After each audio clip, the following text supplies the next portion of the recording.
Step into the world of power, loyalty, and luck. I'm gonna make him an offer he can't refuse. With family, cannolis, and spins mean everything. Now, you wanna get mixed up in the family business. Introducing The Godfather at ChumbaCasino.com. Test your luck in the shadowy world of The Godfather slot. Someday, I will call upon you to do a service for me. Play The Godfather, now at ChumbaCasino.com. Welcome to the family. VGW Group. No purchase necessary. Void where prohibited by law. See terms and conditions. 18+. Hello and welcome. It is Eric Erickson here across the nation from my flagship station, WSB, in Atlanta, Georgia. Merry Christmas to you all. You can text the word Eric, E-R-I-C-K, to 33777. If you want to keep up with me on social media, the podcast, the like, you should be following me on Instagram anyway, particularly next week when I'm in the Grand Canyon posting pictures. You're going to want to see those. E.W. Erickson everywhere. Okay, we got to get into this. Starbucks, they're having a strike. Starbucks workers at around 100 stores have begun a national 3-day walkout. The union campaign's largest action. This is from In These Times, a pro-union organization.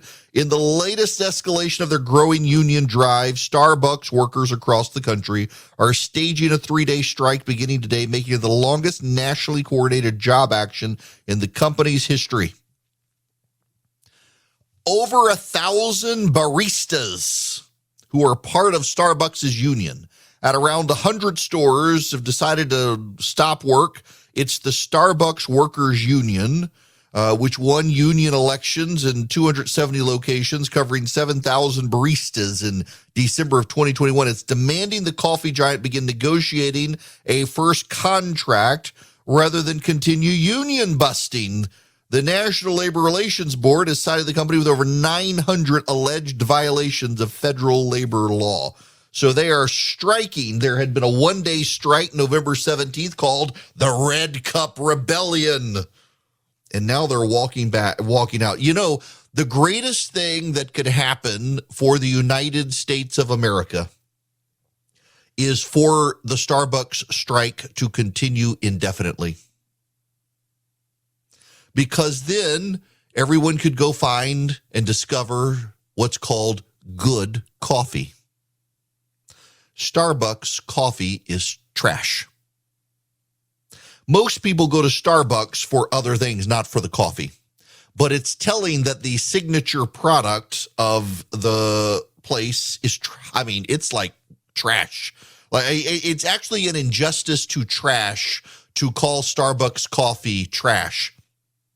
My preacher when I grew up, Brother Joe, First Baptist Church in Jackson, Louisiana, when he goes to hotels, the Hampton Inns or the Holiday Inn Expresses, he goes and finds the employee coffee pot to get their coffee because Starbucks coffee is so terrible. He'd rather drink whatever the employees are drinking than have to drink the swill from Starbucks. Starbucks is a branding machine and branding operation that has been able to spread its swill everywhere, and it's terrible stuff. And I'm with my old pastor.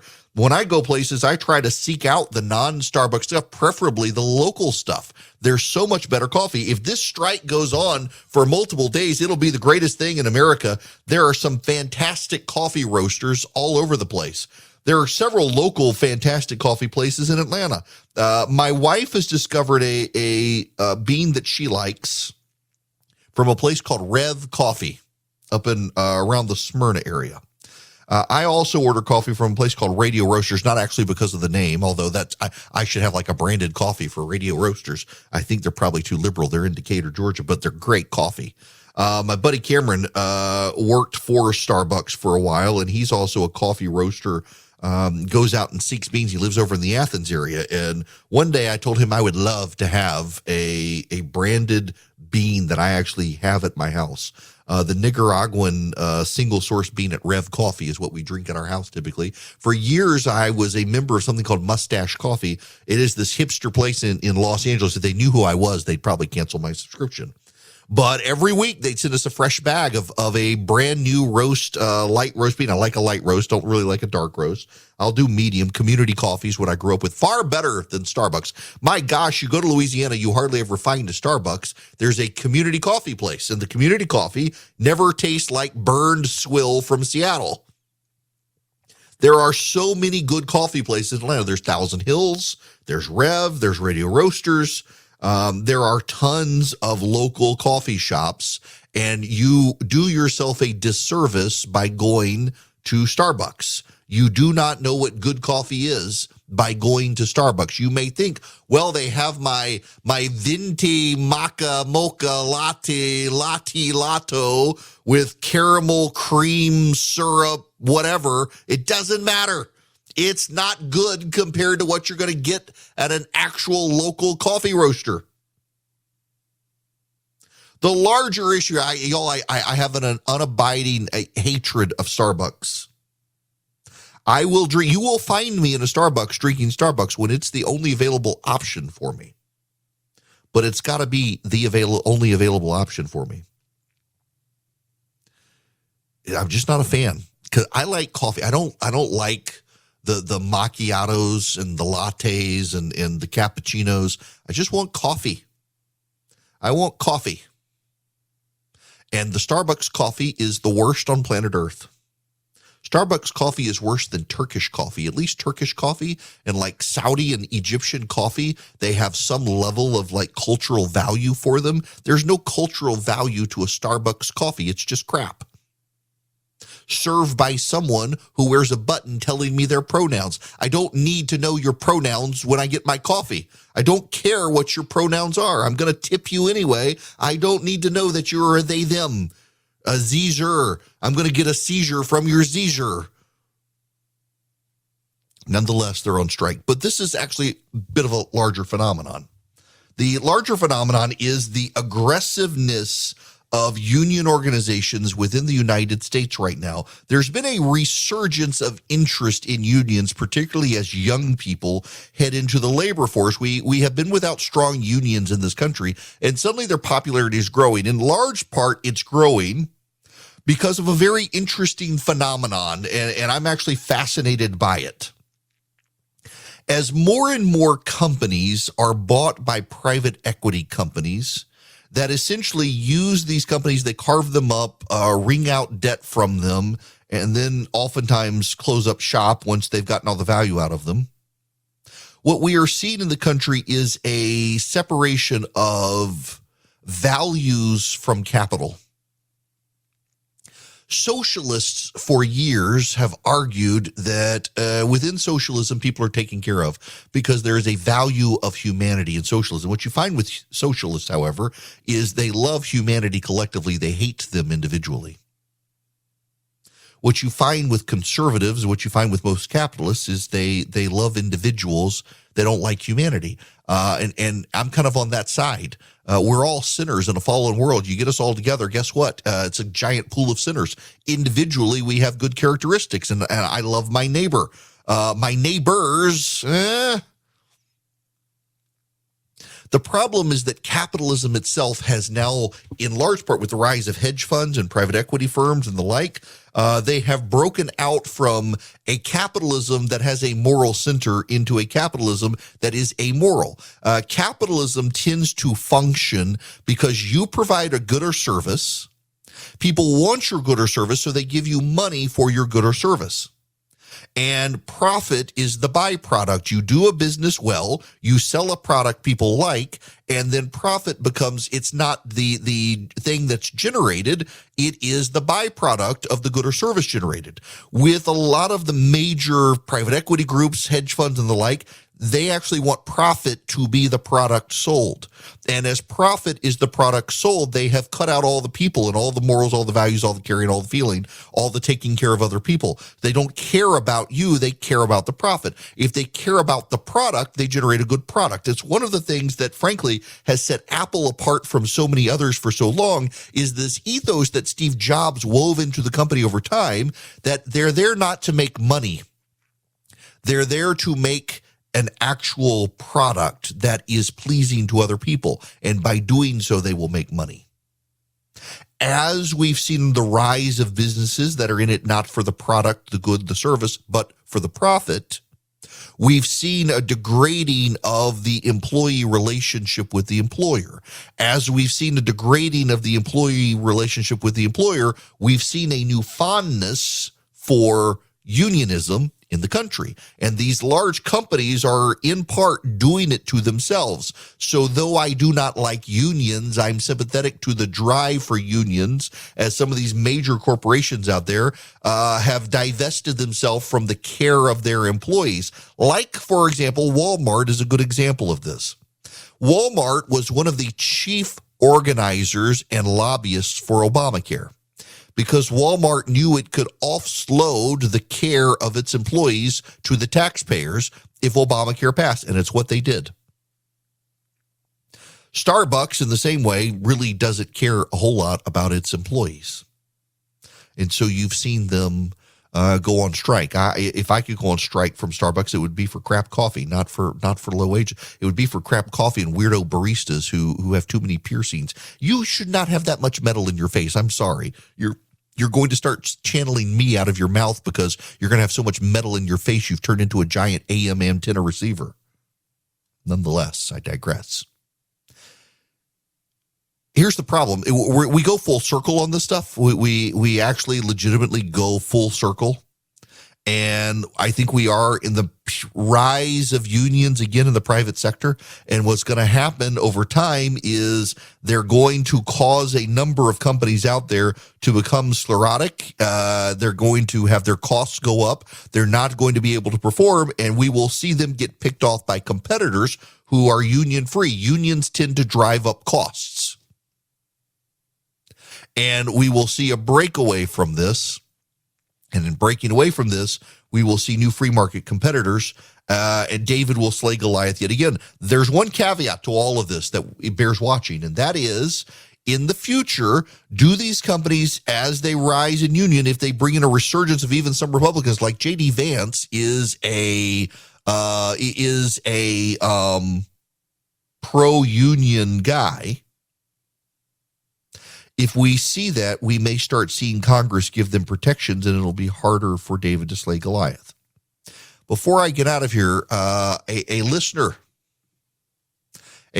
Chris, who is in Virginia, who is listening online, is accusing me of saying good or service.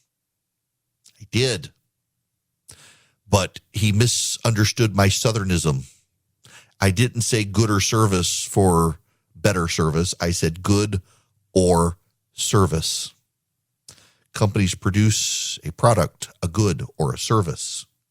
If you think I said good or service, good on you, but it's not what I said. Listen, I may be from the South, but I'm not from that far south. I do say pecan instead of pecan because, like all right-thinking people, I know the latter is what you pee in.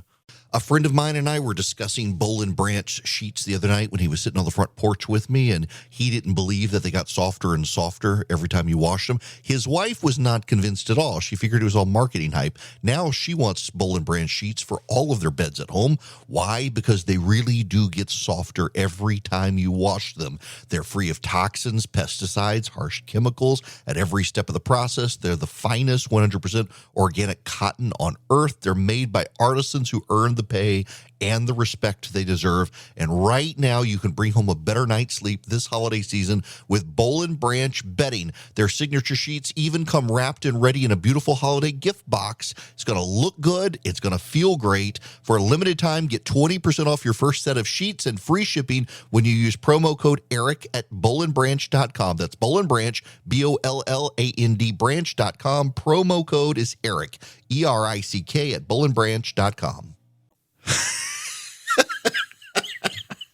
People arguing with me over whether I said good or service or good or service. Oh, well, Merry Christmas to you all. You all never.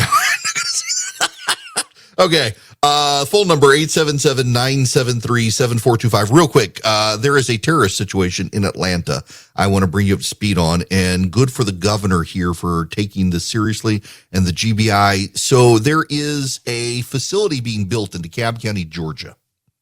It's an 85-acre police public training facility. It's going to be built on an old prison farm in DeKalb County. And the reason for it is there is a facility to train police in the area, but it is really substandard. And the police have had to borrow training facilities. So the Atlanta Police Foundation has been trying to get this built to help with recruitment and training, improve police standards, among other things. Antifa has taken the place over. It's a forested area. They've been living in the trees, and they are all over the place. They are they're from Wisconsin and Maine and California. The government has finally had enough. They've been charged, 5 of them, with domestic terrorism. As police and firefighters have come to the facility, it's still a forested area to be built, but they've been setting fires and the like. And as they've come out there to get them out of there, they've been attacked repeatedly. Antifa is involved. Antifa is actually raising money to try to pay the bail of these people. On top of that, one of the Antifa accounts is out there claiming that these people are, no one deserves to be in jail. No one, you got that? No one should be in jail, they say. These people should all be rounded up and put in prison. It's striking what's happening.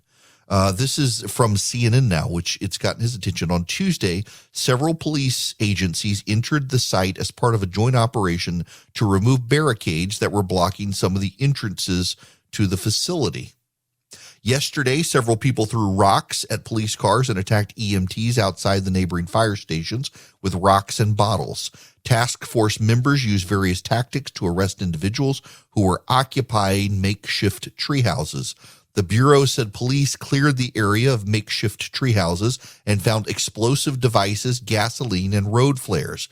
The 5 people who were arrested come from Maine, California, Wisconsin, and other places.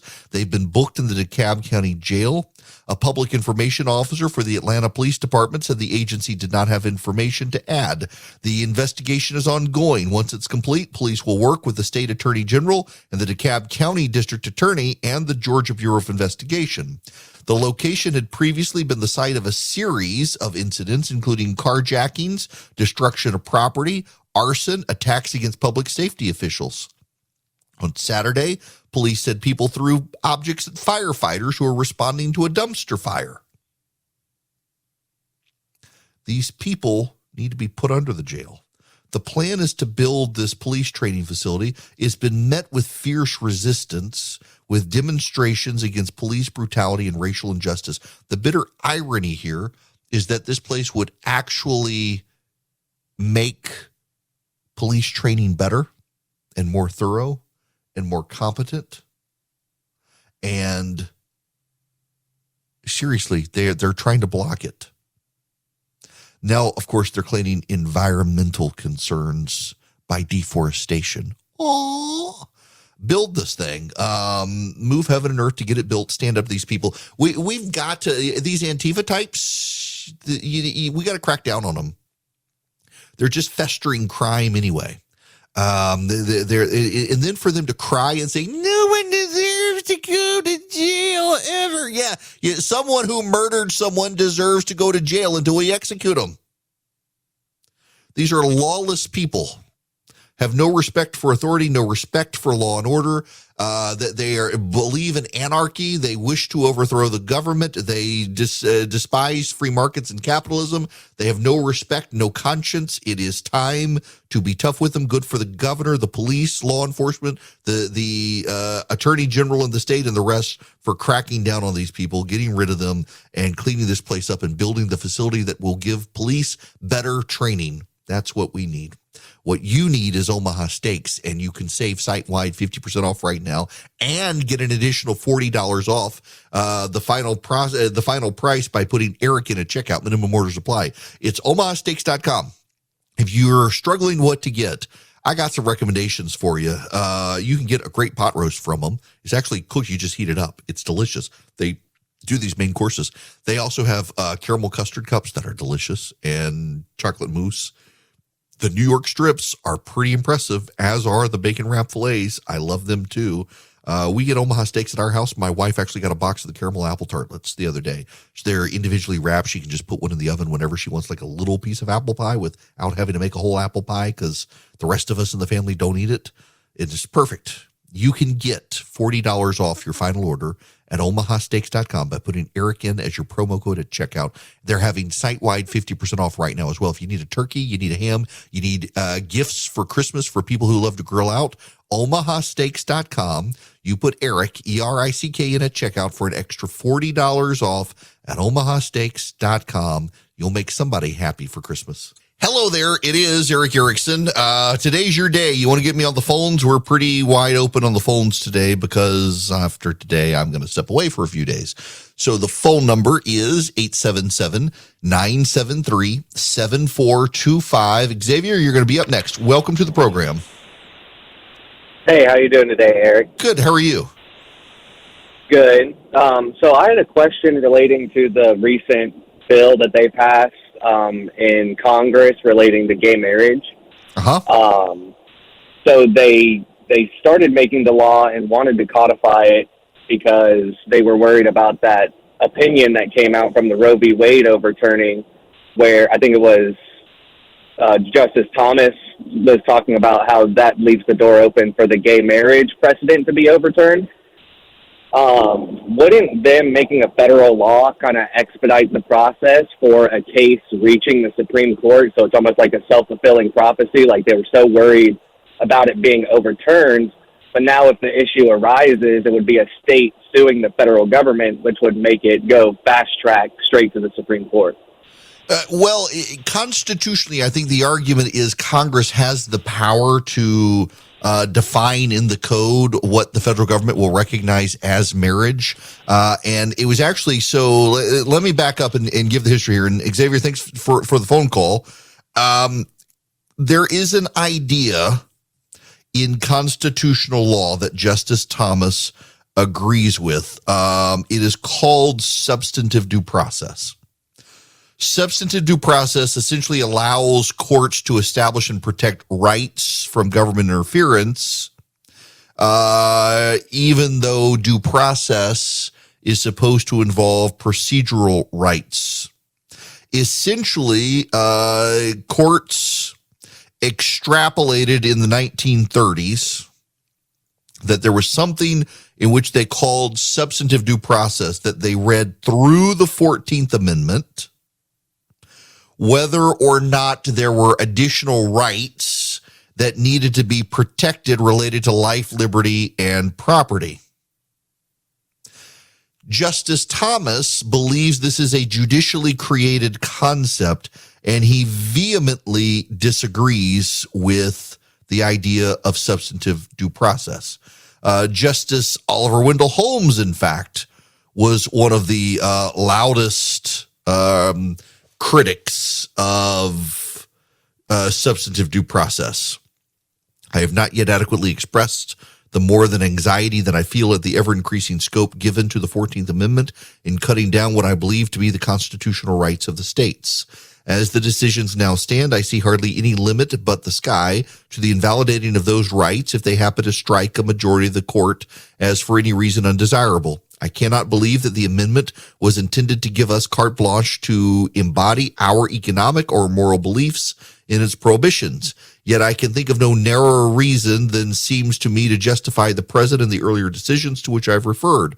Of course, the words due process of law, if taken in their literal meaning, have no application in this case. And while it is too late to deny that they have been given a much more extended and artificial significance, still we ought to remember the great caution shown by the Constitution in limiting the power of the states, and should be slow to construe the clause in the 14th Amendment as committing the court, with no guide but the court's own discretion, the validity of whatever laws the states may pass. Supreme Court Justices Scalia and Thomas have called the substantive due process idea a judicial usurpation. They have repeatedly called for its rejection. It essentially is a court-created concept, allowing the court through the 14th Amendment to invalidate anything they do not like. And what Justice Thomas said is that in the Obergefell decision, Anthony Kennedy relied on substantive due process to say gay marriage is in the Constitution. In the same way that prior courts in Loving v. Virginia decided that interracial marriage is there. Justice Thomas's point, contrary to what some people say, is not that you can't find marriage in the Constitution, gay, straight, or interracial, whatever. It's that you can't find it in substantive due process because that's not in the Constitution. And Justice Thomas said that the real way to get it is for Congress to pass a law. So Congress has now passed a law saying gay marriage is the law of the land, interracial marriage is the law of the land. So that takes the court out of it. So a state can't now sue the federal government and say it's unconstitutional when the government was acting based on the concurring opinion of Justice Thomas that the best way to protect these rights is for Congress to pass a law. Marriage is not something in the Constitution. And it is questionable whether or not Congress should be passing laws on marriage because marriage has particularly been the purview of the states. Which of the powers under Article 1, Section 8 would they cover it under? I suspect they'd hide it under interstate commerce, among other things. But I don't think we're going to now see a state level. I see what you're saying, Xavier, but I don't think we're going to see a state sue and say you can't have it because the Supreme Court's already said it's there. No one has overthrown it out of the Supreme Court, and now Congress has legislated what the Supreme Court said was there. So you've got three branches now because the president signed into law saying gay marriage is the law of the land. I don't think you're going to be able to see a state lawsuit progress, given that all three of the branches of government of the federal government have said gay marriage is a thing. You won't be able to pull that back. Now, I must move on to other things. The phone number, if you want to call in, 877-973-7425. There's a bit of a scandal out, and it really, when you understand it, it's only the complaining of the left. One of the things that we have to deal with as a society, I think, is the grievance culture on the left. They scream and complain about things, and they get press attention because of it. Politico the other day reported that Justice Bret Kavanaugh attended a Christmas party at the home of Matt Schlapp. Matt Schlapp is the head of the American Conservative Union. There were a number of conservatives in Washington invited to this party. Let's see, is there a list? I don't have the list in front of me, but it was kind of a who's who of the conservative movement in Washington, D.C., invited to the House. Too many grifters for me on the list, but nonetheless, they were all there, and Bret Kavanaugh was there. The left has started screaming that it's inappropriate for Bret Kavanaugh to be at this thing. It's inappropriate for Bret Kavanaugh to go to a Christmas party at Matt Schlapp's house. You will be unsurprised to know that that's not true. He can go to the Christmas party. The left has been belly aching, suggesting that it's a violation of the rules of judicial ethics for him to show up. However, I would have you know that multiple progressives have invited multiple progressive justices, from Ruth Bader Ginsburg to Stephen Breyer, to come to their own parties during the holidays. Of course, on the left, they call them holiday parties, not Christmas parties. And no one on the left complained. Carrie Servino, who was on this program just the other day, let me read you what she wrote in National Review. I would say that liberal commentators went into overdrive on this, except it has become standard operating procedure for them to invent fake ethical standards applied selectively to conservatives. The Washington Post's Ruth Marcus devoted a column to how the Christmas party, quote, feeds into a perception of the court, fairly or not, as an institution tainted with partisanship. This is the worst possible time for this, Professor Charles Gay of Indiana University Marr School of Law is quoted as saying in a Bloomberg Law article. Yet the timing is particularly bad from the perspective of those on the left who are unhappy that a majority of the court has recently been setting a path-breaking record following the law in cases that for too long were decided according to the justice's own predilections. This is the same mindset that attacks the court's legitimacy for overturning illegitimate precedents on which the left long relied for the purpose of shortcutting legislatures. The same commentators who recklessly attack legitimacy are prone to make flimsy arguments about ethics. The timing is actually good for such critics to be attacking Supreme Court justices who are currently serving, because the focus excludes past liberal justices like Ruth Bader Ginsburg and Stephen Breyer, who faced bona fide questions of ethical breaches beyond anything alleged against members of the conservative bloc. And as associating with partisans went, Ginsburg lent her name to a lecture series co-sponsored by the Now Legal Defense and Education Fund and appeared on a panel with Bill and Hillary Clinton at another lecture series named for her. Those justices, as well as Sonia Sotomayor and Ketanji Brown Jackson, have all spoken at the Liberal American Constitution Society while serving on the bench, and Justice Sotomayor had a birthday party in the White House counsel's office, attended a softball game with Nancy Pelosi, dined with First Lady Michelle Obama and the U.S. ambassador to Uruguay. The New Yorker reported that Justice Kagan attended dinner parties and meals out with friends, many of them lawyers, judges, and journalists. This includes attending the birthday party of Ron Klain, the chief of staff to Joe Biden, and holiday parties hosted by the Solicitor General in the White House. Oh, and ironically, Elena Kagan was spotted at a birthday party with Ruth Marcus, who's complaining about Justice Kavanaugh going to parties. What's going on here is the grievance culture of the left. They scream about things, and this is why I think Elon Musk has to win this fight with journalists on Twitter, because so much of the media and the left coexist within a bubble and their own little echo chamber, and they demand that we care about things that they care about. When rioters were burning down small businesses in Wisconsin and smashing buildings and vandalizing and ransacking Buckhead in Atlanta during the George Floyd riots, the media did not care one bit about those small businesses. When Donald Trump was sworn in as president, there were riots in D.C. Storefront windows were smashed, limousines were burned, people were blocking roads. The media didn't care. It was no big deal. It was fiery, but mostly peaceful. January 6th came along, and the media still cares deeply about it and the rioters. They want those people to go to jail. They wanted to give a pass to the rioters during George Floyd. They claim Antifa is really not a big deal. They don't even know what Antifa is, according to members of the media. Remember Chris Cuomo at CNN downplaying all of this while he was overplaying the Rebecca Jones stuff down in Florida. She, by the way, has admitted now her guilt.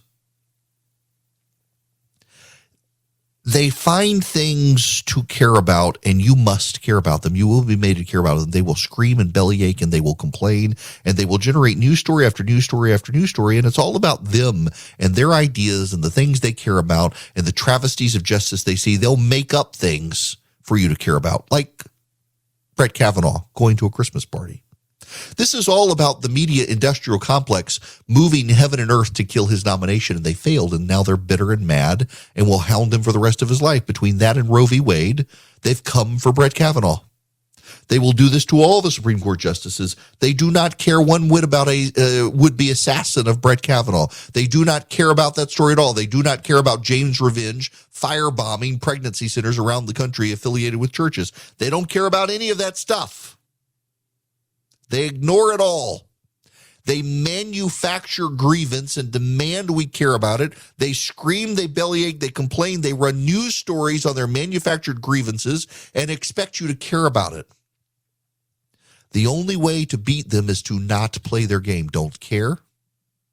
Laugh at them, ridicule them, mock them for being outraged about these things, because they deserve to be mocked and ridiculed for being outraged about these things when they do the same freaking thing and they just don't want you to know about it. So mock them and be aware of what's going on. This is a manufactured grievance session of progressives that the media treats seriously because they are of the progressive cause. And then ignore them and keep doing exactly what you're doing. In fact, one of the great ways to become a better activist and engage on this issue is to partner up with a group like Americans for Prosperity. They teach you how to be a better conservative activist. They give you the data, the research, the knowledge, the information to make good arguments to persuade local school boards, local governments, state legislatures around the country. AFP is doing good work. Here in Georgia, where I am, they've just announced they're going to take on the con law. The con law is what's called the Certificate of Need law. It has hamstrung and driven up the costs of hospitals in the state of Georgia. And they want activists to play a part in helping them persuade the legislature to get rid of the Certificate of Need. The big lobbyists of the big healthcare institutions want it. It's a terrible idea. It's way past time for it to go. So good for AFP for taking on that fight. They've taken on woke school boards. They've taken on the socialists. They've taken on the big government regulators, and they use an army of activists. They train you how to be an effective activist. You can sign up with them. Go to americansforprosperity.org/Eric, americansforprosperity.org/ERICK. Become a better grassroots activist. Let Americans for Prosperity help you. I am one of their fellows on their advisory board. I believe in the organization, and I want you to be a part of them to become a better activist. americansforprosperity.org/ERICK. Hello, this hour of the program brought to you by First Liberty Building and Loan. If you're growing a business, buying a building, building a building, growing a franchise, buying a franchise, reach out to them.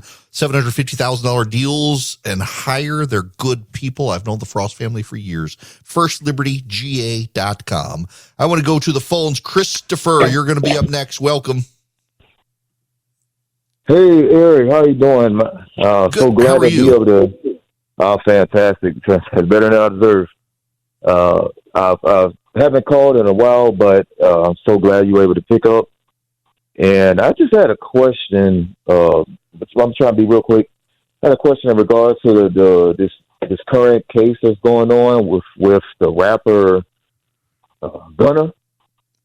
Because and probably for the audience, because this is really what kind of irks people and what gives them the impression like, oh, there's like celebrities and other people like that, or high status, or prominent people are judged on a different level. It's a two-tier judicial system per se.